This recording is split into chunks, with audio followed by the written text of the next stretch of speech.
ഞങ്ങള് ഖത്തറിൽ നിന്ന് 29-ാം തീയതിയാണ് വന്നത്. അപ്പോൾ ഞങ്ങളുടെ ഹൗസ് വാമിങ് പെട്ടെന്ന് ആക്കണം ഞങ്ങൾക്ക് ഇതുണ്ടായിരുന്നു. അപ്പോൾ ഞങ്ങൾക്ക് ആ തിരക്കിന്റെ ഇടയിൽ നമ്മുടെ ബെഡ്റൂം സെറ്റ്സിൽ വെച്ചപ്പോഴത്തെ ഞങ്ങൾക്ക് ഒരു അറിവും കാര്യങ്ങളൊന്നും ഇല്ലായിരുന്നു. ഏതാണ് സെലക്ട് ചെയ്യുന്നത്, നമ്മൾ 3D പിക്ചറിലുള്ള അതേ ഒരു ഇത് നമുക്ക് കിട്ടുമെന്ന് നമുക്ക് അറിഞ്ഞുകൂടായിരുന്നു. അപ്പോഴത്തേക്കാണ് ഹസ്ബൻഡിന്റെ ഫ്രണ്ട് സൽമാൻ വഴി സ്ലീപ്പർ കോച്ചിനെ പറ്റി നമ്മൾ അറിയുന്നത്.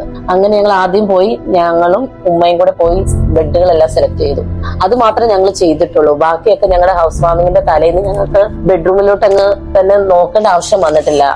സ്ലീപ്പർ കോച്ചിലെ സ്റ്റാഫുകൾ തന്നെ വന്നാണ് ഫുള്ള് സെറ്റ് ചെയ്ത് തന്നേക്കുന്നത്. അവര് തന്നെ എല്ലാം ബെഡ്ഷീറ്റുകളാണെങ്കിലും കവറുകളൊക്കെ ആണെങ്കിലും അതിന് പിക്ചറിലുള്ള അതേ രീതിയിൽ തന്നെ എല്ലാം സെറ്റ് ചെയ്ത് തന്നായിരുന്നു. പിന്നെ ഞങ്ങൾക്ക് അങ്ങനത്തെ ഒരു ടാസ്ക് തന്നെ ഞങ്ങൾക്ക് ഇല്ലായിരുന്നു. എല്ലാവരും നല്ല ഗുഡ് സർവീസ് ആയിരുന്നു. സ്റ്റാഫ് ആയാലും തന്നെ നല്ല സജഷൻസും കാര്യങ്ങളായിരുന്നു. ഇപ്പൊ നമ്മള് ബെഡ്റൂമിന് വേണ്ട ഡിസൈൻസ്, അതേപോലെ വാളിന് വേണ്ട ബെഡ്റൂം വാളിന് വേണ്ട അതിനൊരു സ്യൂട്ട് ആയിട്ടുള്ള എല്ലാ കാര്യങ്ങളും സജസ്റ്റ് ചെയ്യാനും സെലക്ഷനും കാര്യങ്ങളും, അതേപോലെ തലേന്ന് വന്ന അവരുടെ സർവീസ് ആയാലും എല്ലാം ഒന്നും പറയല്ല, നല്ല സർവീസും കാര്യങ്ങളായിരുന്നു. സ്റ്റാഫിന്റെ ഇതായാലും ഫ്രണ്ട്ലി ആയിരുന്നു എല്ലാവരും. പിന്നെ എസ്പെഷ്യലി തന്നെ നമ്മൾ ആ ഒരു തിരക്കിന്റെ ഇടയിൽ തലേന്ന് വന്നിട്ട് എല്ലാ കാര്യങ്ങളും അവർ തന്നെ വന്ന് ഫുള്ള് സെറ്റ് ആയിട്ട് ചെയ്തു തന്നിട്ടുണ്ട്. നമുക്ക് നോക്കാൻ ടൈം മെയിനായിട്ട് നമുക്ക് അങ്ങോട്ട് നോക്കാൻ ഇപ്പം എങ്ങനെ വിരിക്കും, നമുക്ക് സാധാരണ നമ്മൾ അങ്ങനെയൊന്നും അല്ലല്ലോ, പിക്ചർ കാണുന്ന പോലെ ഇപ്പൊ വിരിച്ച് കിട്ടും, നമുക്ക് അങ്ങനത്തെ ഒന്നും അറിഞ്ഞുകൂടാ. ഈ സ്റ്റാഫുകൾ തമ്മിൽ സെയിം അതേ ഞങ്ങൾക്ക് ഒരു ഔട്ട്ലുക്ക് തന്നെയാണ് തന്നത്.